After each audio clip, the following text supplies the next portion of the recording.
এসেছি। মুসলমান যুবকদের ইমানের মধ্যে জাগরণের বারত জ্বালবার জন্য এসেছি।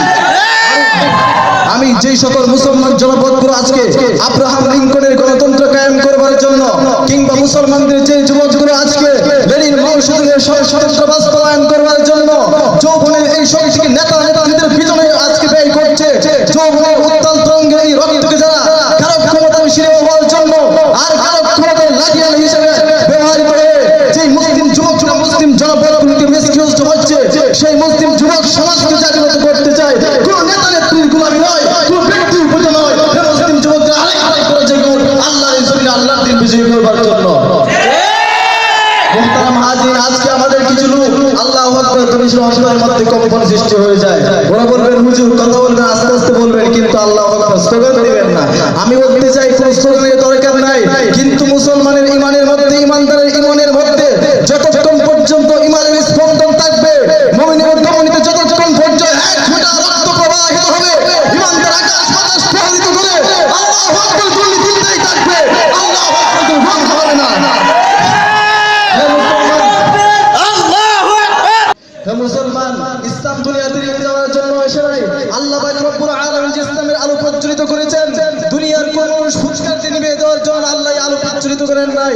আল্লাহ পাক ইসলামের যে আলো প্রজ্বলিত করেছেন, সারা দুনিয়ার সমস্ত কামাল আতাতুল মার্কা মুরিদুর শাহরিয়ার কবির রাশেদ খান মেমন সহ এমনকি মাননীয় প্রধানমন্ত্রী, আপনিও যদি ইসলামের আগুন নিভিয়ে দেওয়ার জন্য চেষ্টা করেন, ইসলামের এই আগুনে ওরা জ্বলে পুড়ে ছারখার হয়ে যাবে। ইসলাম ধ্বংস করতে পারবে না ইনশাআল্লাহ। হে মুসলমান, নতুন দিনের শপথ দেখতে শুরু করো, এমন শাসক তৈরি করার শপথ গ্রহণ করো, এমন শাসক তৈরি করতে হবে যারা পশ্চিমা দেশের প্রণালী বাদ দিয়ে সুরার মধ্যে আদর্শ জাতিকে পরিচালিত করবে।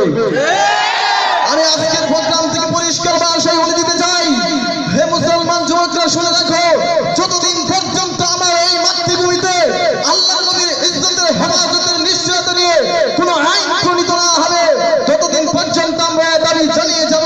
আমরা আমাদের জাতীয় সংসদে আল্লাহর নবীর বিরুদ্ধে কটূক্তিকারীদের জন্য সর্বোচ্চ শাস্তির বিধান, মৃত্যুদণ্ডের আইন চাই, মৃত্যুদণ্ডের আইন চাই।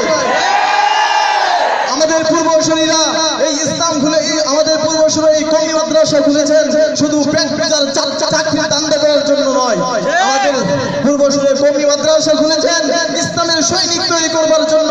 সুতরাং ওরা যখনই দেখবে ইসলামকে নিয়ে কোনো পাইতারা চলছে, ইসলামকে ধ্বংস করার কোনো পাইতারা চলছে, সীমান্তের অপর প্রান্ত থেকে কোনো বিজেপি, কোনো এমপি আমাদের দেশের ব্যাপারে নাক গলাতে চাই, সীমান্তের অপর প্রান্ত থেকে কোনো অন্য দেশে বিদেশি কোনো মন্ত্রী আমাদের দেশের স্বাধীন ভূখণ্ডকে খুঁটলে খেতে চাই, ওরা যখন দেখবে সীমান্তের অপর প্রান্ত থেকে ব্যবসায়ী পশ্চিমা মুসলিম আমার দেশের ব্যাপারে নাক গলাতে চাই, ওরা যখন দেখবে মুসলমানদের নবীর বেলায় কোনো কটূক্তি হচ্ছে, ওরা তখন দেওবন্দের সন্তানেরা, এই কওমি মাদ্রাসার সন্তানেরা জীবন কোরআনের বর্ণনা করবে না, ওরা শাহাদাতের তামান্না নিয়ে বারবার শাপলা চত্বরে জুড়ে যাবে, বারবার শাপলা চত্বরে জুড়ে যাবে।